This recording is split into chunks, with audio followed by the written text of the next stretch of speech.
Bonjour, on se retrouve aujourd'hui pour une présentation de la translation et plus particulièrement pour effectuer un point méthode sur comment tracer l'image d'une figure par une translation. Alors, ce qu'il faut d'abord savoir, c'est que effectuer une translation d'une figure, ça revient à faire glisser cette figure dans une certaine direction, dans un certain sens et d'une certaine longueur. Alors, ce qui est important de retenir, c'est vraiment l'idée de glisser, hein. Une translation, ça équivaut à faire glisser une figure. Prenons un exemple. Ici, on va effectuer la translation qui transforme D en E du triangle ABC.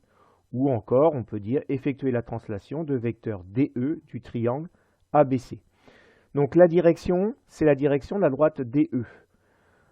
Le sens, c'est de D vers E. Et enfin, la longueur, eh bien, c'est la longueur du segment DE.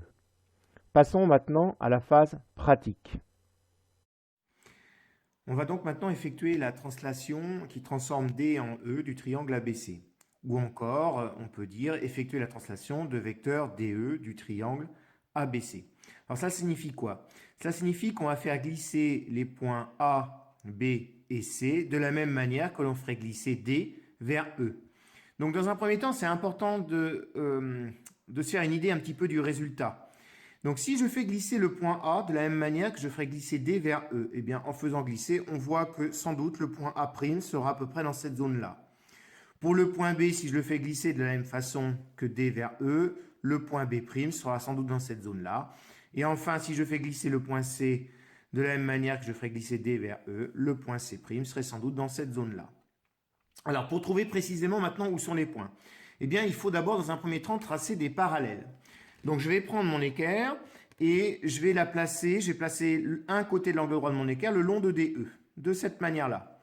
Une fois que j'ai fait ça, je prends ma règle que je dispose sur l'autre côté de l'angle droit de l'équerre. Et je vais faire glisser mon équerre le long de ma règle jusqu'au point A. Voilà, je la fais glisser. Voilà, une fois que j'ai atteint le point A, je trace la parallèle à DE. Ça me donne la direction. Maintenant, mon point glisse de D vers E et de la longueur DE. Donc, je prends mon compas et je vais prendre l'écartement DE. Je reporte cet écartement au niveau du point A pour trouver mon point A'. Il me reste à procéder de la même façon pour le point B. Donc, je place mon équerre le long de DE. Je place ma règle le long de mon équerre. Je fais glisser mon équerre jusqu'au point B. Je trace ma parallèle et je reprends mon compas. Je contrôle que j'ai bien toujours le même écartement. Je reporte cette longueur et je trouve ainsi le point B'. Il me reste à procéder de la même façon pour le point C. Je prends mon équerre, je la place le long de DE. Je place ma règle sur l'autre côté de l'angle droit de l'équerre. Je fais coulisser mon équerre jusqu'au point C. Et je trace la parallèle. Et je reprends mon compas. Je vérifie toujours l'écartement. C'est bon. Je reporte cet écartement pour trouver le point C'. Il ne me reste plus que à tracer l'image du triangle ABC par cette translation, soit le triangle A', B', C'.